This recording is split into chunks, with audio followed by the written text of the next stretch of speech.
আজকে আমি দেখাবো অটো মেশিনে কিভাবে কালার করা হয়। এভাবে মাল একটার পর একটা বক্স থেকে নামিয়ে লাগানো হচ্ছে।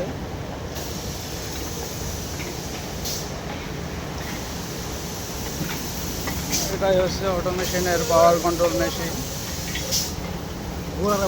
এখানে আমাদের বাংলাদেশি ভাইরা কাজ করতেছে।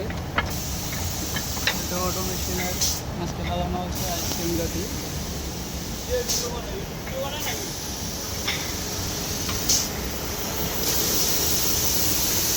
এখানে ফার্স্ট টাইম কালার করা হচ্ছে। স্প্রে গনের সাহায্যে কালার করা হয়। বয়লার এখান থেকে উৎকৃষ্ট ময়লা দূর করানো হয়েছে। এটা হচ্ছে পাম্প মেশিন। এটার সাহায্যে কালার এখান থেকে এখানে চলে আসে। এখানে দ্বিতীয় বারের মতো কালার করা হচ্ছে। মালগুলো ঘুরে ঘুরে কালার হচ্ছে। এরপর আমি যাবো সামনে।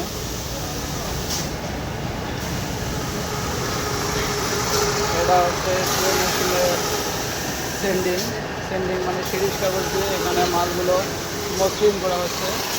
উৎকৃষ্ট কালার এবং মালটা ফিনিশিং আসার জন্য এটা করা হচ্ছে। এরপরে আসতেছে তৃতীয় নম্বর কালারে।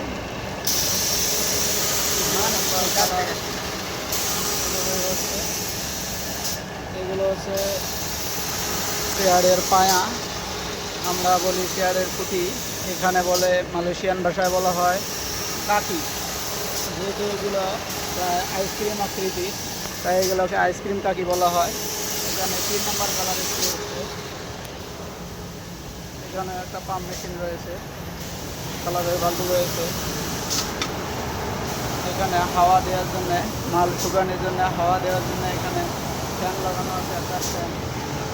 এভাবে মাল এই প্যানেলের সাহায্যে। আবার এখানে সেন্ডিং মেশিন রয়েছে সেন্ডিং করার জন্য। এভাবে মাল আবারও সেন্ডিং হচ্ছে। সেন্ডিং করার পর মাল আবার এদিকে দিয়ে এখানে ফাইনাল টপ কোট কালার হচ্ছে। এখানে টপ কোট কালার শেষে মাল দিয়ে এই প্রক্রিয়ায় এদিক দিয়ে চলে যাবে সামনের দিকে। এখানেও বয়লার দেওয়া আছে কিছু ময়লা বের করে দেওয়ার জন্য। এখানে একটা পাম্প রয়েছে, কালার পাম্প। এখানে হাওয়া মেশিন রয়েছে মাল শুকানোর জন্য। এখানে একটা হাওয়া মেশিন রয়েছে এবং এখানে রয়েছে একটা হিটার।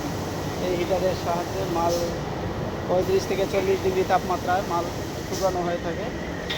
এরপর এখানে এসে মাল ফাইনাল চেক। হ্যাঁ, কাস্টম পারবো। এখানে আসার পর মাল চেক শেষ, মাল ওকে হয়ে যাবে। এভাবে অটো মেশিনের মাল ওকে করা হচ্ছে। এভাবে কার্টন দিয়ে বক্সে রাখা হয়, তারপর প্যাকিং হয়ে যাবে। ধন্যবাদ সবাইকে।